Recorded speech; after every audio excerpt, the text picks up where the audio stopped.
O Senhor esteja convosco. Ele está no meio de nós. Proclamação do Evangelho de nosso Senhor Jesus Cristo, segundo São Marcos.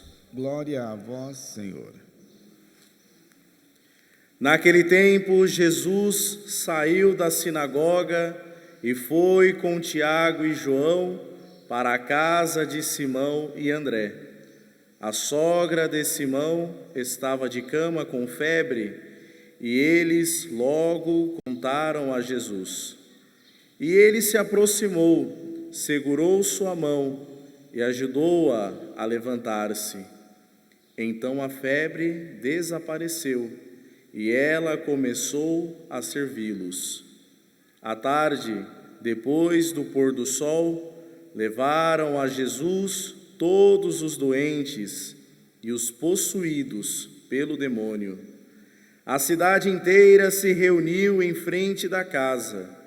Jesus curou muitas pessoas de diversas doenças e expulsou muitos demônios. E não deixava que os demônios falassem, pois sabiam quem ele era. De madrugada, quando ainda estava escuro, Jesus se levantou e foi rezar num lugar deserto. Simão e seus companheiros foram à procura de Jesus. Quando o encontraram, disseram: "Todos estão te procurando." Jesus respondeu: "Vamos a outros lugares, às aldeias da redondeza. Devo pregar também ali, pois foi para isso que eu vim." E andava por toda a Galileia, pregando em suas sinagogas e expulsando os demônios. Palavra da salvação. Glória a vós, Senhor.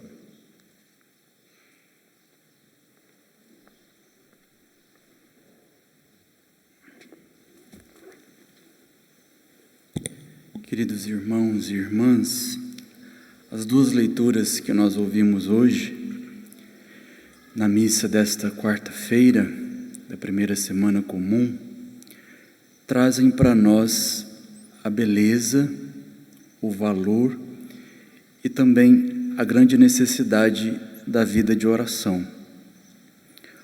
O que está por trás da fecundidade da vida de um profeta, como o profeta Samuel, e também o que está por trás da grande e sublime fecundidade da vida e da missão de nosso Senhor Jesus Cristo, também é a sua comunhão com o Pai, através da sua oração. Vejam, até o Filho de Deus, que não conheceu na sua vida qualquer dispersão ou distração, até ele encontrou na sua humanidade a necessidade de orar e de estar na presença do Pai. Porque nosso Senhor Jesus Cristo sabia, assim como os grandes homens de Deus, como Eli, Samuel, os profetas, que é justamente por trás da comunhão com Deus que se esconde o poder da profecia. A vida de oração nos faz participantes do poder e da graça de Deus. E quem não reza, quem não se permite também tempos como esse de oração, perde na sua vida a noção do sobrenatural, o sentido sobrenatural da existência. É por isso que às vezes nos desesperamos muito com aquelas coisas que nós não entendemos, com as situações que nos são muito difíceis, que nos custam muito, com aquilo que nós não temos respostas, é porque talvez falta-nos mais oração, mais recolhimento, mais intimidade com Deus. É claro, nós sabemos, e talvez muitos de nós já experimentamos isso, nem sempre quando nós rezamos, Deus fará o que nós pedimos. Mas o sucesso de uma oração não está no atendimento imediato de Deus, ou quando Deus faz as coisas como pedimos, não. O sucesso de uma vida de oração está que a oração nos faz mais sábios, mais próximos de Deus, mais participantes do seu poder, mesmo quando não entendemos tudo, mesmo quando não compreendemos até os nãos que Deus nos dá. Quem é fiel à vida de oração não depende dos dons de Deus e das graças que Ele pode dar. Quem sabe ser fiel a Deus numa vida diária de oração e de recolhimento, está com Ele por amor, independente daquilo que Ele pode conceder ou não. E aqui a gente entende que, infelizmente,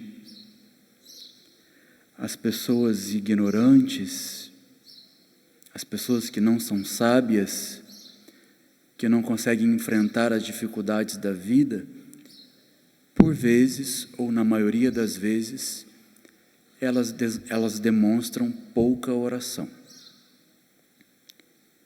Quem reza pouco corre o grande risco de ficar ignorante. E graças a Deus o contrário é verdadeiro. Quem tem uma vida de oração fiel, desenvolve em si a sabedoria divina. A gente também pode testemunhar isso. Como é bom estar perto de pessoas que rezam. Até a conversa dessas pessoas é diferente. Os assuntos, os diálogos. É verdade que nós sentimos segurança, aconchego, conforto do lado de pessoas que nós sabemos que rezam, que têm vida de oração, que têm vida com Deus.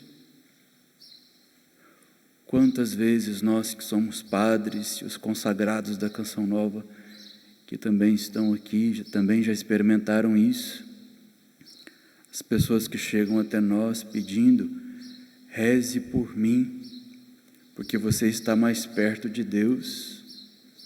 Isso chega a nos assustar e nos comprometer. As pessoas confiam naquelas que são orantes. Os homens depositam sua confiança em pessoas que de fato estão na comunhão com Deus. E vejam, nós precisamos desenvolver uma vida de oração independente da sensibilidade. Tem gente que só reza e só vai à igreja quando tem vontade. Tem gente que só procura a Deus quando precisa de alguma coisa, ou quando sente alguma emoção. Oração não é nada disso. E eu diria, a oração ela é muito mais eficaz, ela produz muito mais frutos quando nós não sentimos nada, quando está tudo escuro, quando estamos áridos e até quando Deus não fala nada. A oração verdadeira não depende de emoções, de milagres, não depende nem mesmo da voz de Deus. É preciso estar simplesmente na sua presença. E isso já é o suficiente para encher o nosso coração do seu poder e da sua graça. O fruto maior da oração será sempre a união com Deus, independente de qualquer coisa. Felizes aqueles homens que, como profeta e como filho de Deus, descobrirem nesse mundo que se esqueceu de Deus a riqueza da vida de oração. Eu acredito que tem muita tristeza nesse mundo porque tem poucos orantes. A mais bela vocação do homem, a igreja já disse isso através dos seus santos, a mais bela vocação do homem é rezar e amar. E se o homem reza, ele atrairá sobre si toda a felicidade. Vejam que bonito. É a igreja que diz isso. Então que Deus nos dê a graça hoje, nesta Eucaristia, a partir dessas leituras e do testemunho do próprio Jesus, a graça de descobrirmos a riqueza e a profundidade da vida de oração. Mesmo quando as coisas estão áridas, mesmo quando Deus demora a nos atender, mesmo quando Deus não faz o que pedimos, a oração não depende de nada disso. Um dia, uma grande mulher de Deus, chamada Teresa de Calcutá, foi entrevistada por um repórter europeu e ele perguntou para ela o que ela fazia tanto tempo diante do sacrário. Conta-se que na história dela, ela rezava diante do sacrário 3, 4 horas por dia. E esse repórter curioso perguntou para ela que tanto ela fazia ali, olhando para o sacrário, e ela respondeu para ele: eu não faço nada, eu só escuto. E o repórter perguntou: e o que é que ele lhe fala? Se você fica tanto tempo sem falar nada, só escutando, e o que é então que Jesus lhe fala? E ela respondeu assim: ele não fala nada, ele só me escuta. A oração é isso. É uma comunhão de presenças, que não depende de palavras, nem de sentimentos. É o encontro de dois solitários que se amam e encontram nesta comunhão sua grande alegria. A Eucaristia de hoje nos devolva o sabor da vida de oração, para sermos de fato homens e mulheres felizes e cheios do poder e da presença de Deus.